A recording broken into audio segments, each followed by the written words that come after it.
All right, they told me I had to stay close to this microphone, which is not my natural way of speaking. I like to move, so I'll do the best I can. Thank Beckers for hosting this great event. We're grateful to be here. We're especially grateful to our fantastic clients, Rush for being here. As you can see, Shonda and Amy are going to speak to you very soon. I know you came to listen to them and not me, so I will end my remarks very quickly, but we're grateful to have them. They've been clients for a decade and have done some really, really great work that we're excited for them to show all of you what they've done and where they're going. So without further ado, I thought a lot about this. I woke up at 4 o'clock this morning and I said, you know what, I am kind of tired of all the doom and gloom. I think we kind of all have it. We know things are rough. We know that reimbursements are decreasing. We know there's waste. We know these things, right? We know that's what we face. And I work with a lot of great hospitals, a lot of great hospital executives, and they're doing some wonderful work. And that's what you're going to see from Rush today. Some wonderful work that this hospital has done, and the fact that they're changing culture. They're innovating, they're doing everything they can do to deal with the pressures that are going on in healthcare today, and we all know them. So I'm not going to go over that in any great detail, but to say, we know there's issues, we have to deal with them. One of the things that we're looking at from a TeleTracking perspective, though, is this thing of waste, right? Who are we? We get to see demand before most people get to see demand. We get to deal with that demand in a way where we can project your census and what's going to happen 4, 6, 8 hours out. I love what Rush is doing. They've combined this throughput piece along with their staffing. So now you can guide staffing levels based off of that. And we're also have introduced in the last couple of years the ability to track assets. So simply said, we have a hospital system in London going to go live in July, where after they go live, that system is going to be able to run one report that basically shows every interaction of the caregiver with the patient, right, and all the assets through the entire length of stay. And with that data, we want to bring that forward so that it becomes meaningful to everyone here in the U.S. and in the U.K. and other areas that we're in, to be able to truly change culture. And so what we've seen is by really focusing on this waste that the IOM study talks about, really focusing on time and resources and using them better, we've seen some great outcomes. And again, you'll see that from Rush today. So what can we do for healthcare? There's been some discussion about EMRs today, good, bad, indifferent. We are grateful for the fact that there are EMRs. We believe that it's a fantastic thing to have that information in a place that we can use it. And we believe that there is 2 platforms in the world. And those platforms are, one is you can have a clinical platform that's tracking the what was done, what was needed, and the documentation is there. And we believe there's another platform that moves things around the hospital, is the do.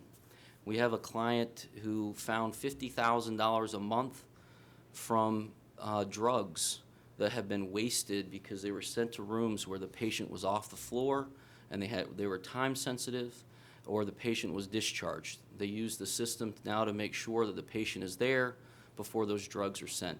Simple things about moving resources around and not wasting time is where we're focused, and you'll see a lot of that here today from what Rush is talking about. So that is waste to us. There's lots of different things out in the media. If you look at the IOM report, this is the last thing I'll say. If you look at the IOM report, and if I get these numbers off by a couple percentage points, you can correct me later, but it's 6 or 7 points of that waste that they found, 750 billion, was fraud. Another 7 or 8 of it was having multiple procedures done. And if you think about those 2 areas, they're the ones that get the airtime. There's a whole lot more out there that we can do to attack that waste bucket. and that's where we're going. So with that, I'll call Rush up and just know that we're grateful for you and what you guys have done, and we hope the rest of you appreciate, one, where TeleTracking is going, but also the great work that's been done here. So thank you. Thanks, Mike. Good afternoon. Is my mic on? Good afternoon. Thanks. My name is Shonda Morrow, and I am the Director of Nursing Resource Management, which is comprised of bed management, and that's patient placement and the Rush Transfer Center, but I also have the clinical staffing office. And Amy will be speaking with you as well throughout the presentation. But on behalf of Rush University Medical Center, Amy and Dina, who is our Associate Vice President, and I are excited and delighted to be able to share with you our strategies that we've implemented and the technologies that we've leveraged to improve patient throughput. We're also excited to share the podium with TeleTracking and Mike and his team. To begin, I'll give you a little background about Rush University Medical Center, talk to you a little bit about the bed management department, and give you some examples, some philosophies on why we decided to look at our patient throughput strategies. And then Amy's going to talk to you about specifically a process improvement that we did with orthopedic and the post-anesthesia recovery unit, as well as some outcome metrics in our ED department because we had to address some throughput issues there. And then talk about some of the future state that we're going to proceed with Rush University Medical Center. And then I'll sort of wrap it up with the lessons learned, some of the philosophies and fundamental things that we know that we have to do as we continue to improve our processes. So Rush University Medical Center, or RUMC, and for those of you who are perhaps not from Chicago, we're about 15 minutes away from Rush University Medical Center. And if you are a foodie, we are in walking distance of Little Italy. And if you are a sports fanatic, we are down the street from the United Center. So go Blackhawks, right?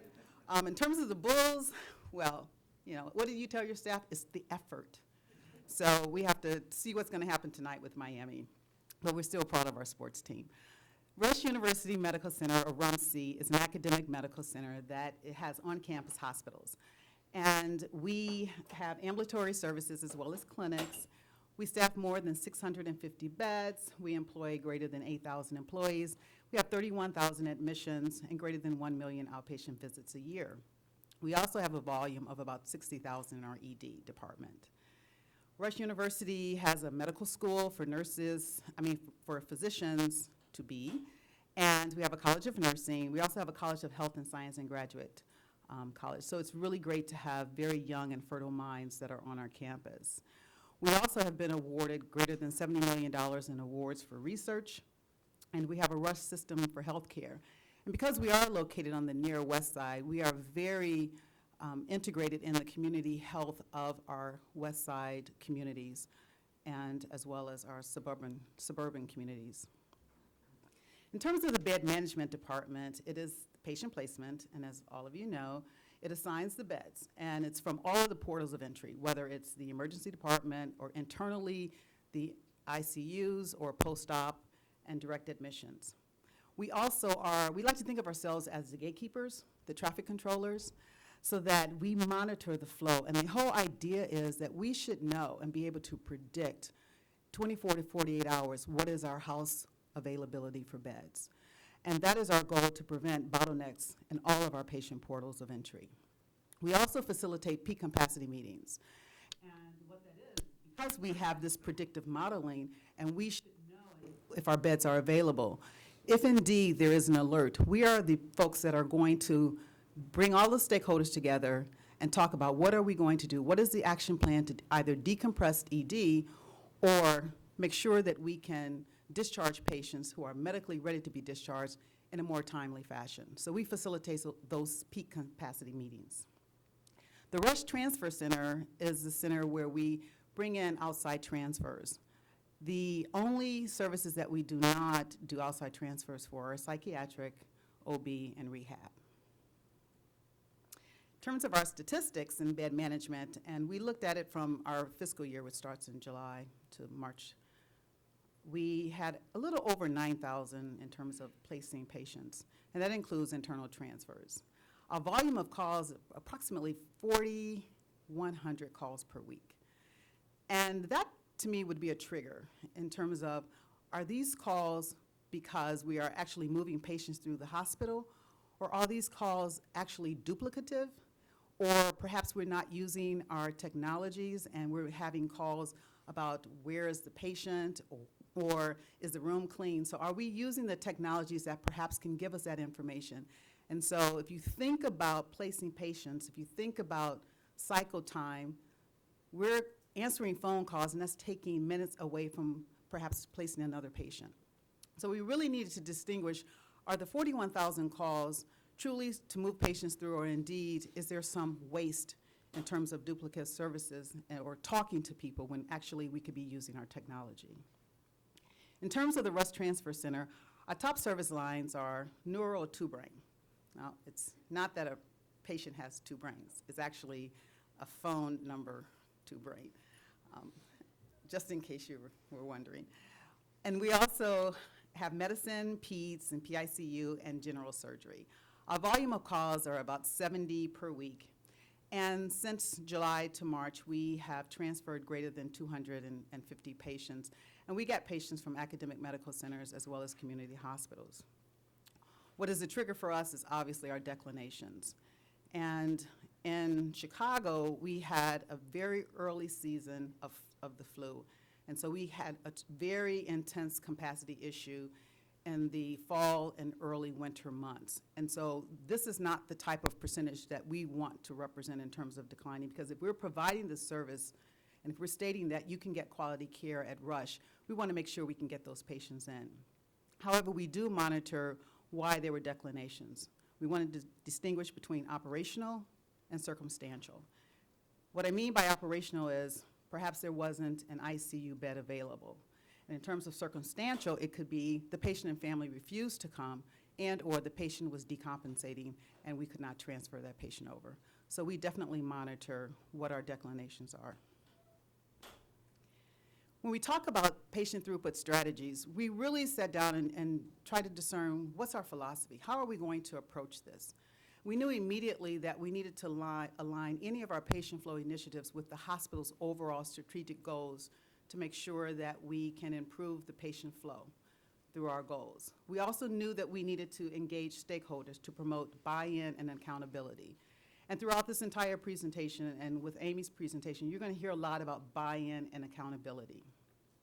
We also welcomed productive conflict. The idea that we can have very diverse ideas so that we can generate innovative ideas to develop process improvement was welcomed by the team, by all of the stakeholders. We also knew that we had to connect cost, whether or not it would be cost savings or actually increasing the financial health of the institution. Whenever we're thinking about a strategy, whenever we're thinking about efficiencies, process improvement, we're connecting a cost to being able to do that particular initiative. And then we needed to be prepared. And what I mean by that is nimble. We had to be flexible. So any process improvement we thought about, we needed to make sure that we had a bandwidth to consider whether JC comes with a different patient flow tracer that we needed to address, or in Illinois, the Department of Public Health is currently saying, this is what I want the hospital to show for an ED patient moving through ED to a unit. We knew that we needed to be very flexible when we developed these process improvement initiatives. We also had to have a philosophy about performance metrics and resources. And as everyone was talking today about Epic, it is our source of truth. And we also wanted to make sure that we had the resources to begin to measure our metrics. And so we do, as Mike stated, use TeleTracking. We have the capacity management suite.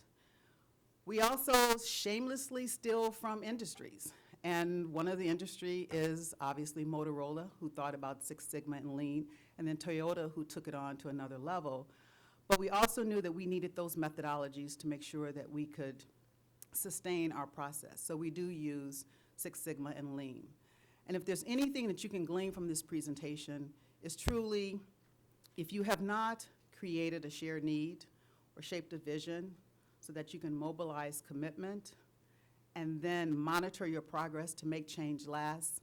You can have the brightest people around the table. You can have the most dynamic process improvement initiative.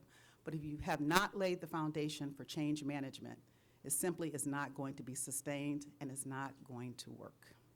So you've got to create the foundation of change agents in your organization and definitely set up principles of change management before you start thinking about initiating and integrating changing of behaviors for process improvement. We also needed to look at our baseline performance. And in the course of doing that, and Amy will talk more about how we had to step back in one of our processes, particularly in ED, to look at how we define our operations. Because what we realized is that as you're developing your process, you're developing your metrics, if everyone isn't leveled up on how you define your process and how you are going to arrive at your metrics, you will have varying behaviors and various ways of how you're obtaining your goal. So operational definitions are very critical, asking the whys, asking the what and the how, and making sure you define exactly what your process is and everyone has been leveled up. We also wanted to look at our portals of entry in terms of process mapping. So we knew that in our philosophy, we had to decide what is our current process. And so we developed process maps for our top service lines, but also we wanted to see what happens when a patient comes through ED that's either non-critical or critical, and how and what happens as that patient is traversing through the hospital. We also looked at patients from a medical surgical perspective for our direct admits, scheduled and unscheduled, and obviously our top service lines such as 2 brain, stroke 60, pediatrics, and we do have a process map for psychiatric patients that come through the ED. We also did a process map for outside transfers. And once again, that rationale is to capture that accountability and buy-in, and having everyone at the table who has an impact on that patient that's traversing through the hospital. We needed to be at the table to determine what happens and exactly what we need to do to make sure we have a seamless process to get that patient to the bed so that we can begin quality care. We also knew that this would increase our team collaboration and it would provide transparency. Everyone is on point. Everyone knows what needs to be done to move this patient through the process. That productive conflict I talked about created new concepts and practices.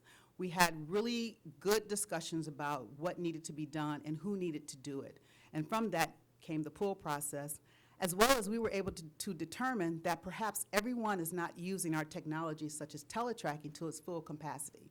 So once again, leveling up the knowledge and the actual use of our technology to make sure that everyone is getting the most out of all of the features that are available to us.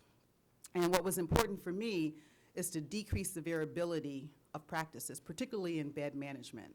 And what I wanted to make sure is that we understood the core philosophy of how to place a patient through, but at the same time, I wanted to make sure that Nurse A would critically think about how a patient should be placed on the unit, and Nurse B could come right in and know exactly why that nurse placed that particular patient on that unit. So it's very clear that we wanted to decrease variability in our practices, particularly our core practices. You can have a style of your own, but you surely had to have a core practice on how we had patients transferred to different units. So here's a slide. The next 2 slides are very interesting, and perhaps this is quite familiar to most of you in terms of your organization. But we like to label this slide as swimming in peanut butter. And that's exactly what we did Monday through Thursday. We swam in peanut butter. So if you look at the slide, I like to think of that as Tiffany blue for admissions, and for the darker blue is discharges. And so to your left is the count of patients. So we looked at this from January 12th to September 12th. And what we found is usually on Sunday you had your admissions and your discharges, but you start getting your admissions on Monday, Tuesday, and Wednesday and Thursday. And somewhere, somehow, Tuesday and Thursday was very difficult to get patients into the units and out of the units, and that's the quagmire. And as you can see, By Friday, the discharges started a little more, but then by Saturday, you had more discharges, and then it started all over again Sunday, Monday, and Tuesday. So what we realized is that we were not discharging at the rate of our admissions. And so those were stressors, not only for nurses and physicians, but also other disciplines. So we wanted to do a deep dive and said, well, what's happening in terms of time? What are our times of our admissions and discharges? So as we continued to swim in peanut butter, what we realized is that between 7 a.m. and 9 a.m. and 12, which is noon, we had only about 19% of discharges. Now, according to industry standard, it's about 30% or 35% of discharges should occur before noon. And as you can see, we were at 19%.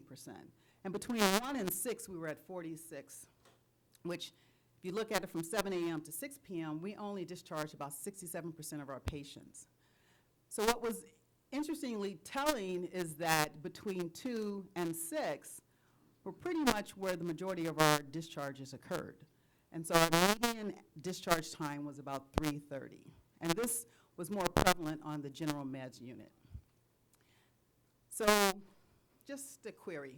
Who do you think hairs were on fire between 1 and 6? What discipline do you think was screaming? ED is screaming, and what other discipline? How about environmental services? Think about it. Environmental services really came to us and thought that we were batching patients, because why all of a sudden, between 2 and 6 or 3:30, all of a sudden there are all of these discharges? What's going on? And what we realized is that their staffing was inversely proportionate to the discharge times.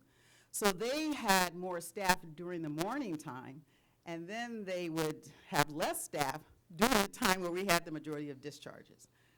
So the idea of transparency and bringing everyone to the table was essential. What also is very interesting is that we were still having admissions at midnight. And so we do know that in ED, perhaps most people come to the ED in the evening time. But we needed to really differentiate, are these people coming to ED because they're sick in the evening time, or were these people that have perhaps been in ED in the afternoon and currently are boarding? And so we looked at our boarding time as well, and then Amy's going to talk to you more about the ED outcomes for metrics. But here's where the nurses' hair was on fire, because generally we staff down on nights, and all of a sudden they have all of these admissions. So this was really very transparent for environmental services. We were looking at physician practices. Are they packaging their patients before they're being discharged? Are there things that can be done to get patients on the unit? What exactly is going on? And so when I talked about philosophies for process mapping, we decided to look at a non-critical ED map to see exactly what's going on. So I'm not going to have you read what's in the boxes, but I'll point you to what's important. So the top blue is where the patient is coming. The light green is what's happening to that patient in ED. And in terms of bed placement, it starts right when the doctor writes the order. And so what I draw your attention to are where the arrows are. And as Mike stated, we really need to consider waste. And what we recognize is where the arrows are, these were non-value added processes. This was waste. And what was even more interesting is we're using the electronic medical record that puts down the patient's name, all of the demographics. That information flows to TeleTracking. All of the demographics are there. And yet my bed managers were still writing and logging the demographics.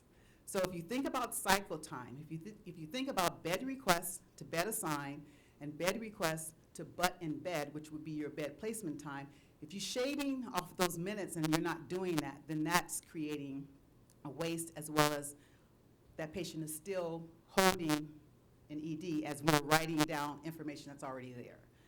We also realized that if we did not have a patient placement matrix, if we didn't have a place for primary, secondary, and tertiary, then if the patient couldn't get to the primary unit, we were at a standstill. So we had to go back and create a patient placement matrix to make sure that the patient could be cared for on the primary unit, but indeed if there were no beds available, where else can this patient go where the nurses can competently care for those patients and the physicians can also cover that cost. So we looked at primary, secondary, and tertiary.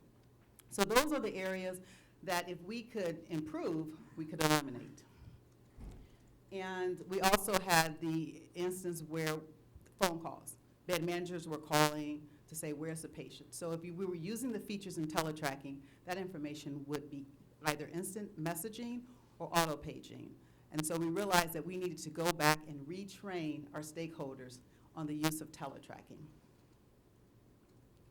And so when we eliminated the waste, we realized that we can get the patient on the right unit at the right time to be cared for by the right nurses. But we also had a patient placement matrix. We also had a bed priority matrix because it's not unusual to have one bed and 2 patients. So who goes? However, if the physicians decide on the priority of placement based on the discipline, it made it even easier for the bed managers to make decisions in placing patients efficiently on the unit. So Amy's going to walk you through the Orthopedic PAC Process Improvement Initiative. Thank you, Shonda, and thank you, Mike, for the introduction. Okay, so I'm excited to be able to share this example with you. I think it truly highlights the strive for improved transparency and improved communication. So we brought this interdisciplinary group together between our post-anesthesia recovery unit and our orthopedic unit, truly because they were having communication issues. The PACU unit felt that the orthopedic unit wasn't prepared for the patients and that they were telling them to hold off. And the PACU unit was getting pushed from the OR to continuously take patients. So once we brought the group together, we did a root cause analysis to truly find out the source of the problem. And what we found out was the process was broken. I'm sure most of y'all have that in other areas. So the question we asked was, how can we increase the efficiency of patient throughput from the PACU to the orthopedic unit? And the one way we did this was through process mapping and utilizing our Rushway template, which has similar steps to Lean and Six Sigma, and then also leveraging our technology, which in this case was TeleTracking. And TeleTracking really allows not only our patient placement office to follow the patient in real time, but it allows the nurses to follow along as well. Okay, so here's a process flow of the PACU transfer of the patient to the orthopedic unit pre-pilot. And I'll draw your eye over to the left-hand side. That sideways T identifies delay or waste. And you can see there's a fair amount of that on this slide. And a lot of it goes with the fact that they were not utilizing the technology to the full ability. And also there were a lot of calls going back and forth between the units. So that's when we decided to develop the pull process, which I'll go over in a little bit. But first of all, I wanted to review how we utilized TeleTracking to develop our new process flow. So the ready to move timer is something that we had previously been using within TeleTracking, but we were not using the better aspect of it, which is the auto page. So if you do not use the auto page, what our patient placement office has to do is when somebody in the PACU or the ED hits the ready to move timer, that then goes into a queue for the bed managers to look. And so that's kind of a wasteful time right there. Since ortho is a surgical unit, the patient placement office can go ahead and target the unit in TeleTracking, and then when the ready to move timer is hit, that will then send an automatic page to the charge nurse pager. So we've eliminated patient placement in this step, and it's going directly to the charge nurse. This then has her, or him, excuse me, has the nurse triggered so that they can go ahead and start with the pull process, which I'll show you on the next slide. Another unique feature is the instant notify. So how many of you are using texting versus calling? Just to say, hey, I'll meet you there at 5 o'clock. You're not going to necessarily pick up the phone anymore to say that. You're gonna text. And so we want the nurses to be able to do that as well. Instant Notify offers that to them. Our culture at Rush is that the nurses assign the beds. So they are assigning the bed and then paging patient placement back with that assignment, and they can go through and use the instant notify. They could also text between ortho and PACU as well. So it's not just to the bed managers, you can text through the system. And I know a lot of you use automatic bank withdrawals, you set your alarm, you have calendar pop-ups, right? That's pretty normal in our culture. We like to use technology in our personal life. And so we thought, well, why can't we do that with the nurses and their work? The nurses should be focused on the patient and not focusing on the operations. That's our job. So the alerts and notifications will send a trigger when an action happens. So I'll give you an example. Of course, we would love for there always to be beds available. That's not the case. So you've got a patient who's ready to come up there, but we don't have a bed available. So EVS is triggered. You know, we might even put it where it's on stat so that that room gets cleaned faster. However, how is the charge nurse going to know that that room is clean and then, you know, call down and get report? Because we still want them to have that pool process concept. So an alert or notification can be sent when an assigned bed is turned clean. That will automatically be sent to the charge nurse pager. So it really helps to kind of just keep that throughput process continuously going without the nurse having to go off and check manually. And then environmental services and patient transportation is a key aspect of continuing that throughput process. As Shonda stated, you know, we want to have that collaborative effort. And we were, of course, using EVS and patient transportation on our modules, but we really started to have the nurses look at this timer called the RKTI timer, which shows the average response time for the EVS, the average turn time for the whole house, and then also the average response time for patient transportation and the average trip time. So sometimes it comes down to where that could help them make the decision of, we really need this bed to be stat, so they could communicate that with patient placement, and you now have data to support that. Or maybe they can call the volunteer office to take the patient up to the unit versus having to wait on transport. So it really improved that transparency for them to be able to make some more active decisions versus just saying, I don't know what's going on with EVS or transport. Why is this taking so long? Okay, so this was the process we developed for the pilot. In the purple, you can see the auto page going to the charge nurse, and that is what initiates report for us. So once that ready to move timer is hit, the charge nurse gets that page. They go ahead and assign the bed, and give that information back to patient placement. And then they also were assigning the nurse. So going along with those staffing functions, they were not waiting for the next nurse to be available. If she was with patients and couldn't take them, they would kind of skip ahead, similar to what they do at restaurants. Oh, this person's not ready to take the table, so let's go ahead and assign it to somebody else. So we tried to adopt that same concept. And then what was happening was the PACU was already ready. They were ready. They sent that ready to move timer page. So the ortho charge nurse then called down to get report, and that way it was pretty much first contact versus having to have PACU call up to ortho. That nurse might not have been ready. The bed might not have been assigned yet. So it really incorporates all of those aspects. So the results, the fun stuff. Immediately our team saw results. The two metrics we worked on identifying were the ready to move to bed occupied metric, and then the total placement time, which is bed requests to bed occupied. And we had extreme success with incorporating the pilot into their normal process. The ready to move timer to bed occupied improved by 31%, and the total patient placement time improved by 19%. And if you thought that was impressive, we were able to not only continue holding those gains, but also shave off even more time. So this was 36 weeks out from the start of the pilot that we were able to pull data and really still see an improvement. And because of that, we are looking to actually adopt this process to other surgical units so that we can pre-plan, go ahead and assign them, they'll get that auto page and adopt the pull process. So as far as other outcome metrics, Rush moved over to a new building at the beginning of 2012. And with that, they always have that saying, if you build it, they will come. Well, they definitely came to our emergency department. We had an increase of about 12,000 admissions per year.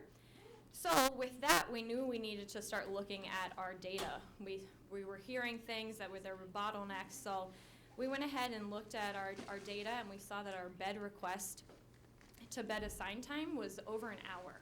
Best practice standard is 15 minutes, so we knew we needed to go ahead and identify what the true cause of the problem was. We met with stakeholders in the emergency department and found out that a lot of people had a very different idea of what ready to move meant. The physicians had an idea, the nurses had an idea, the unit clerks did. So we met with them and decided to re-educate people. We believe that if you don't have your operational definition matching your process, then your performance will fail, and you will not be able to leverage that technology like you need. Because if you're not telling the system what you need, then it's going to output what you're putting in. So we also focused on boarding times and left without being seen. The boarding times improved from 18.37 minutes median boarding time per patient down to 13.26 minutes in March. And we go off of the UHC definition of 2 hours post ready to move time in the ED, then that's when the boarding time starts to hit. The emergency department also implemented a fast track to help with improving our left without being seen. Like I said, with our increased volume for the ED, we were seeing an increase in our left without being seen. So with the fast track, they were able to decrease that down from 6.5% to 3%. And we also know that with admissions, like Shonda said, you've got to look at the discharges as well. So one of our next big adventures is going to be improving our discharge process, having the nurses enter in those pending discharges, which they have in TeleTracking, and then the case managers documenting the discharge milestones so we can truly find out what the delays are. So what's next for us and for a lot of you? We want to continue with those patient flow strategy meetings, collaboration of the teams across the organization, look at those dashboards and metrics. TeleTracking, which we are looking into, has a custom reporting solution, which is really cool. It pretty much allows you to build the report and keep that template, send it out automatically. That way you're not spending the unnecessary time building the dashboards and having to build the data set. You can really start to focus on making actionable steps towards those goals. This also helps us to increase accountability among the stakeholders and then decrease even more waste and efficiencies.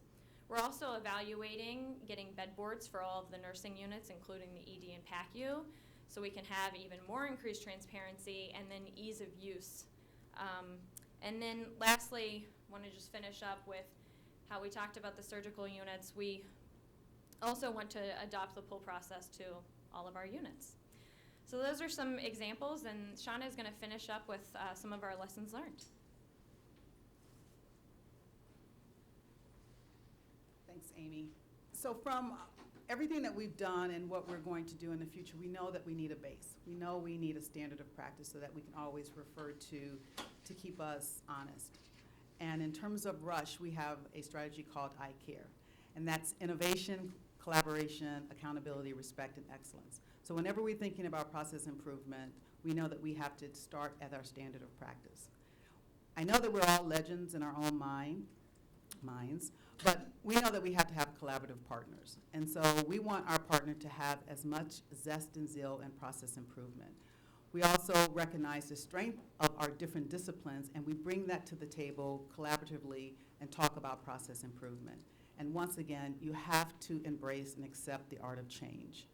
When we talk about waste not, want not, have you heard the phrase lies, damn lies, and then there's statistics, right? Well, that's exactly what we know that we've got to live by. We have to gather and analyze and clinically operationalize metrics in real time so that we know exactly what we're working with. We also know that by having these stats, we can uncover unhidden stories and look at data points that are root causes to decrease waste. And that creates transparency. And lastly, once again, you have to acknowledge that your process has to change. Thank you. Does anyone have any questions? We're actually